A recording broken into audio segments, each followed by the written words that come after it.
ಸ್ವಾಗತ. ಇದೀಗ ಮುಖ್ಯಾಂಶಗಳು. ಚಿಂತಾಮಣಿ ನಗರದ ನಾರಪ್ಪಕುಂಟೆಯಲ್ಲಿರುವ ವಿದ್ಯಾಜ್ಯೋತಿ ಪಿಯು ಕಾಲೇಜಿನಲ್ಲಿ ವಿದ್ಯಾರ್ಥಿಗಳಿಂದ ಸಂಸತ್ ಚುನಾವಣೆಯ ಮಾದರಿಯಲ್ಲಿಯೇ ಅನುಕು ಶಾಲಾ ಚುನಾವಣೆ ನಡೆಯಿತು. ಕಾಲೇಜು ಆವರಣದಲ್ಲಿ ಕೆಲವು ವಿದ್ಯಾರ್ಥಿಗಳು ತಮಗೆ ಮತ ನೀಡುವಂತೆ ಕೇಳುತ್ತಿದ್ದ ದೃಶ್ಯಗಳು ಸಾಮಾನ್ಯವಾಗಿದ್ದವು. ಅರೆ, ಇದೇನಪ್ಪ, ಸಂಸತ್ ಚುನಾವಣೆ ನಡೆದು ಇನ್ನೂ 1 ವರ್ಷ ಕೂಡ ಕಳೆದಿಲ್ಲ, ಆಗಲೇ ಮತ್ತೆ ಮತ ಕೇಳಲು ಬರುತ್ತಿದ್ದಾರೆ, ಪ್ರಚಾರ ಮಾಡುತ್ತಿದ್ದಾರೆ ಅಂದ್ಕೊಂಡ್ರಾ? ಖಂಡಿತ ಇಲ್ಲ. ಈ ಎಲ್ಲ ದೃಶ್ಯಗಳು ಚಿಂತಾಮಣಿ ನಗರದ ನಾರಪ್ಪಕುಂಟೆಯಲ್ಲಿರುವ ವಿದ್ಯಾಜ್ಯೋತಿ ಪದವಿ ಪೂರ್ವ ಕಾಲೇಜು ಆವರಣದಲ್ಲಿ ಸಂಸತ್ ಚುನಾವಣಾ ಮಾದರಿಯಲ್ಲಿ ನಡೆದ ಶಾಲಾ ಮಕ್ಕಳ ಸಂಸತ್ ಚುನಾವಣೆಯ ಅಣಕು ಮತದಾನ. ಮಕ್ಕಳಲ್ಲಿ ಮತದಾನದ ಬಗ್ಗೆ ಹಾಗೂ ರಾಜಕೀಯ ಸ್ಥಿತಿಗತಿಗಳ ಬಗ್ಗೆ ವಿದ್ಯಾರ್ಥಿಗಳಲ್ಲಿ ಅರಿವು ಮೂಡಿಸುವ ಸಲುವಾಗಿ ವಿದ್ಯಾಜ್ಯೋತಿ ಕಾಲೇಜಿನಲ್ಲಿ ಸಂಸತ್ ಚುನಾವಣೆಯ ಮಾದರಿಯಲ್ಲಿಯೇ ಅಣಕು ಮತದಾನವನ್ನು ಹಮ್ಮಿಕೊಳ್ಳಲಾಗಿತ್ತು. ಚುನಾವಣೆ ಘೋಷಣೆಯಾದಾಗಿನಿಂದ ಹಿಡಿದು ನಾಮಪತ್ರ ಸಲ್ಲಿಕೆ ಕಾರ್ಯ ಆರಂಭವಾಗಿ ಚುನಾವಣಾ ಪ್ರಚಾರ, ಮತದಾನ ಎಲ್ಲವೂ ಕೂಡ ನಿಜವಾದ ಚುನಾವಣೆ ಹಾಗೆ ನಡೆದು ಶಾಲಾ ಆವರಣದಲ್ಲಿ ತಮಗೆ ಇಷ್ಟವಾದವರಿಗೆ ವಿದ್ಯಾರ್ಥಿಗಳು ಮತದಾನ ಮಾಡುತ್ತಿದ್ದ ದೃಶ್ಯಗಳು ಸಾಮಾನ್ಯವಾಗಿದ್ದವು. ಇನ್ನು ಮತದಾನ ಶಾಂತಿಯುತವಾಗಿ ನಡೆದು ಶಾಲೆಯಲ್ಲಿ ಮತಪೆಟ್ಟಿಗೆಗಳನ್ನು ಭದ್ರವಾಗಿ ಇಡಲಾಗಿದ್ದು ಸೋಮವಾರ ಮತ ಎಣಿಕೆ ಕಾರ್ಯ ನಡೆಯಲಿದೆ. ಚುನಾವಣಾ ಉಸ್ತುವಾರಿಯನ್ನು ಕಾಲೇಜಿನ ಪ್ರಾಂಶುಪಾಲ ಶ್ರೀನಿವಾಸ್ ಚಕ್ರವರ್ತಿ ವಹಿಸಿಕೊಂಡಿದ್ದರೆ, ಚುನಾವಣಾಧಿಕಾರಿಯಾಗಿ ಕಾಲೇಜಿನ ಉಪನ್ಯಾಸಕ ವೆಂಕಟರಮಣಸ್ವಾಮಿ ಕೆಲಸ ಮಾಡಿದರು. ಮತಗಟ್ಟೆ ಅಧಿಕಾರಿಯಾಗಿ ಮುನಿರಾಜು, ಸಂಯೋಜಕರಾಗಿ ನಾರಾಯಣಸ್ವಾಮಿ, ಸಹಾಯಕರಾಗಿ ಶ್ರೀನಿವಾಸ್, ಮೌನಿಕಾ ಮತ್ತಿತರ ಸಿಬ್ಬಂದಿ ವರ್ಗ ಕೆಲಸ ನಿರ್ವಹಣೆ ಮಾಡಿದರು. ಈ ಚುನಾವಣಾ ಪ್ರಕ್ರಿಯೆಯಲ್ಲಿ ಶಾಲೆಯ ಎಲ್ಲ ಶಿಕ್ಷಕ ಸಿಬ್ಬಂದಿ ಮತ್ತಿತರರು ಪಾಲ್ಗೊಂಡಿದ್ದರು.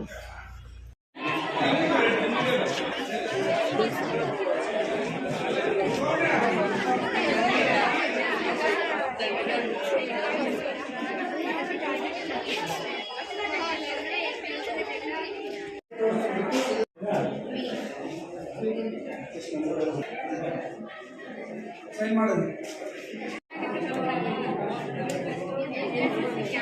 ಆ ಕಡೆಯಿಂದ ಸೈನ್ ಮಾಡಿಸ್ಕೊಳ್ಳಿ. ಅಲ್ಲ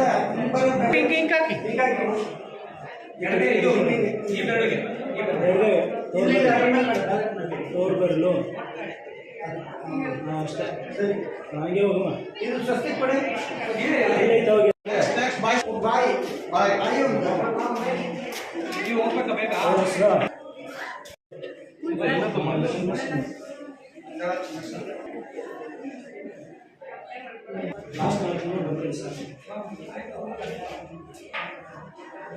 ಹಂಗೆ ಇಟ್ಕೊಳ್ಬಿಟ್ಟ.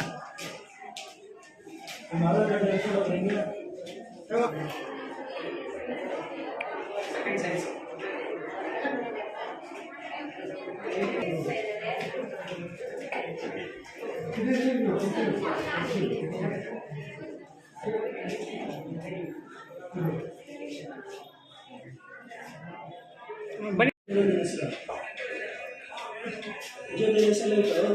ಒಂದು ನಿಮಿಷ ಇದೆ.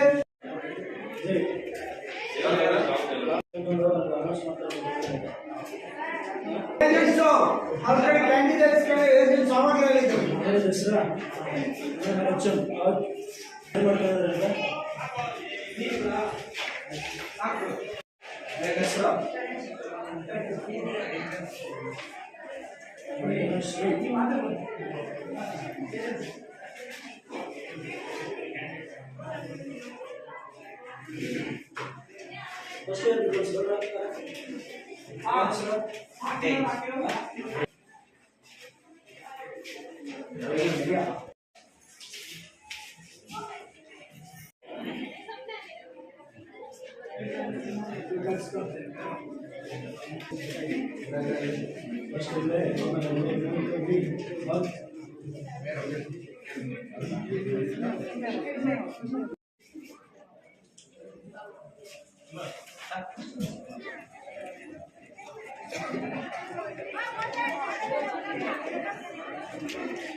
ನಮಸ್ಕಾರ.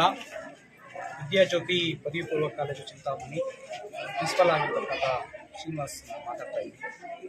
ಈ ದಿನ ನಮ್ಮ ಕಾಲೇಜಿನಲ್ಲಿ ಶಾಲಾ ಅಥವಾ ಕಾಲೇಜು ಸಂಸತ್ತನ್ನು ಆಯೋಜನೆ ಮಾಡಿದ್ದೀವಿ. ಇದರ ಉದ್ದೇಶ ಇತ್ತೀಚಿನ ದಿನಗಳಲ್ಲಿ ಜನರಲ್ಲಿ ಪ್ರಜಾಪ್ರಭುತ್ವ ಮೌಲ್ಯಗಳು ಕಡಿಮೆ ಆಗ್ತಾ ಇದ್ದಾವೆ. ಪ್ರಜಾಪ್ರಭುತ್ವವನ್ನು ಅಣಕಿಸ್ತಾ ಇದ್ದಾರೆ. ಹಾಗಾಗಿ ಈ ಪ್ರಜಾಪ್ರಭುತ್ವ ವ್ಯವಸ್ಥೆಯಲ್ಲಿ ಪ್ರತಿಯೊಬ್ಬರು ಕೂಡ ಭಾಗಿಯಾಗಬೇಕಾಗ್ತದೆ. ಇಂದಿನ ಮಕ್ಕಳೇ ಮುಂದಿನ ಪ್ರಜೆಗಳು ಅಂತ ಏನಂತ ಕರಿತೀವಿ. ಈಗ ನಮ್ಮ ಕಾಲೇಜಲ್ಲಿ ಓದ್ತಾ ಇರ್ತಕ್ಕಂಥ ಸುಮಾರು ಜನ ಎಲ್ಲ 17 ಇಯರ್ಸ್ ಇರ್ತಕ್ಕಂಥ ಮಕ್ಕಳು. ಇವರು ಮುಂದಿನ ದಿನಗಳಲ್ಲಿ ವೋಟನ್ನು ಪ್ರಜಾಪ್ರಭುತ್ವ ವ್ಯವಸ್ಥೆಯಲ್ಲಿ ಮತ ಚಲಾಯಿಸುವಂಥ ಒಂದು ಹಂತಕ್ಕೆ ಹೋಗ್ತಕ್ಕಂಥದ್ದು. ಈ ಮಕ್ಕಳಲ್ಲಿ ಪ್ರಜಾಪ್ರಭುತ್ವ ಕಲ್ಪನೆ ಬರಲಿ, ಮತ್ತು ಒಂದು ವ್ಯವಸ್ಥಿತವಾದ ಒಂದು ಪ್ರಜಾಪ್ರಭುತ್ವಕ್ಕೆ ಒಂದು ಬುನಾದಿ ಆಗಲಿ. ಇವರಲ್ಲಿ ಮತದಾನದ ಪ್ರಕ್ರಿಯೆ ಹೇಗೆ ನಾವು ಪ್ರಾಮಾಣಿಕವಾಗಿ ಮತ ಚಲಾವಣೆ ಮಾಡಬೇಕು, ನಮ್ಮ ಹಕ್ಕನ್ನು ಹೇಗೆ ನಾವು ಚಲಾವಣೆ ಮಾಡಬೇಕು ಅನ್ನುವಂಥ ಒಂದು ಮನೋಭಾವನೆ ಮಕ್ಕಳಲ್ಲಿ ಮೂಡಿಬರಲಿ ಅಂತ ನಾವು ಇವತ್ತು ಅಣಕು ಚುನಾವಣೆಯನ್ನು ಕಾಲೇಜು ಮಟ್ಟದಲ್ಲಿ ಆಯೋಜನೆ ಮಾಡಿದ್ದೀವಿ. ಸುಮಾರು ನಮ್ಮೆಲ್ಲ ಉಪನ್ಯಾಸಕರು ಮತ್ತು ವಿದ್ಯಾರ್ಥಿಗಳೆಲ್ಲರೂ ಕೂಡ ಇದರಲ್ಲಿ ಸಕ್ರಿಯವಾಗಿ ತುಂಬ ಇದನ್ನು ಒಂದು ಪ್ರಜಾಪ್ರಭುತ್ವ ಹಬ್ಬವಾಗಿ ನಾವು ಇವತ್ತು ಆಚರಣೆ ಮಾಡ್ತಾ ಇದ್ದೀವಿ. ನಿಜವಾಗ್ಲೂ ಕೂಡ ಇದಕ್ಕೆಲ್ಲ ಸಹಕಾರ ಮಾಡಿರ್ತಕ್ಕಂಥ ಎಲ್ರಿಗೂ ಕೂಡ ನಾನು ಧನ್ಯವಾದಗಳು ಹೇಳ್ತೀನಿ.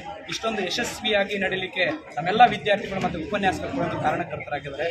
ಈ ಒಂದು ಚುನಾವಣೆ ಪ್ರಕ್ರಿಯೆಯಲ್ಲಿ ವ್ಯವಸ್ಥಿತವಾಗಿ ಚುನಾವಣೆ ಹೇಗೆ ನಡೆಸ್ತಾರೋ ಅದೇ ರೀತಿ ಬ್ಯಾಲೆಟ್ ಪೇಪರು, ಇಂಕ್ ಆಗಿರ್ಬೋದು ಅಥವಾ ನಾಮಪತ್ರ ಆಗಿರ್ಬೋದು, ಎಲೆಕ್ಷನ್ಸ್ ಆಫೀಸರ್ಸ್ ಆಗಿರ್ಬೋದು, ಮುಖ್ಯ ಚುನಾವಣೆ ಅಧಿಕಾರಿಗಳಾಗಿರ್ಬೋದು, ಎಲ್ಲವನ್ನ ನಾವು ಆಯೋಜನೆ ಮಾಡಿ ಪ್ರತಿಯೊಬ್ಬರು ಕೂಡ ಗುರುತಿನ ಚೀಟಿಯನ್ನು ಕೊಟ್ಟು ನಾವು ಇಲ್ಲಿ ಕಂಡಕ್ಟ್ ಮಾಡಿದ್ದೀವಿ.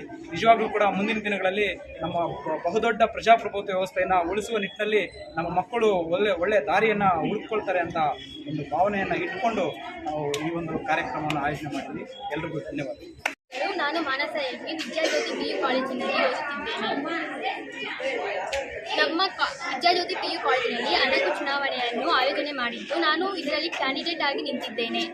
ಎಲ್ಲೋ ಒಂದು ಕಡೆ ನಾನು ರಾಜಕೀಯವಾಗಿ ಬೆಳಿಬೇಕು ಅನ್ನೋ ಇರೋದನ್ನ ಕಾಲೇಜಿನಲ್ಲೇ 17 ವಯಸ್ಸಲ್ಲಿದ್ದಾಗೆ ಬೆಳಿಬೇಕು, ಈ ಥರ ಯಾವ ಥರ ಇರುತ್ತೆ ಅಂತ ನಮ್ಮ ಶಿಕ್ಷಕರಾಗಿರಬಹುದು, ಉಪಾಧ್ಯಕ್ಷರಾಗಿರಬಹುದು, ಪ್ರಿನ್ಸಿಪಲ್ ಅವರೆಲ್ಲ ತಿಳಿಸಿಕೊಟ್ಟಿದ್ದಾರೆ. ಇದರಿಂದ ನಾವೇನು ಅರ್ಥ ಮಾಡ್ಕೊತಿದ್ದೀವಿ ಅಂದರೆ ಒಂದು ಪ್ರಜೆ ಇಂದಿನ ಪ್ರಜೆನೇ ಇವಾಗಿರೋ ಮಕ್ಕಳೇ ಮುಂದಿನ ಪ್ರಜೆ ಆಗ್ಬೋದು. ಅದೇ ಥರ ಈ ಮಕ್ಕಳೇ ಮುಂದೆ ಬೆಳಿಬೇಕು, ಮಕ್ಕಳೆಲ್ಲರೂ ಬೆಳಿಬೇಕು ಅನ್ನೋದನ್ನು ತಿಳ್ಕೊಂತೀವಿ. ಧನ್ಯವಾದ. ಪ್ರತಿನಿತ್ಯದ ಸ್ಥಳೀಯ ಸುದ್ದಿಗಳ ವೀಕ್ಷಣೆಗಾಗಿ ಸಿಟಿ ನ್ಯೂಸ್ಗೆ ಸಬ್ಸ್ಕ್ರೈಬ್ ಆಗಿ. ವಂದನೆಗಳೊಂದಿಗೆ ಪದ್ಮ.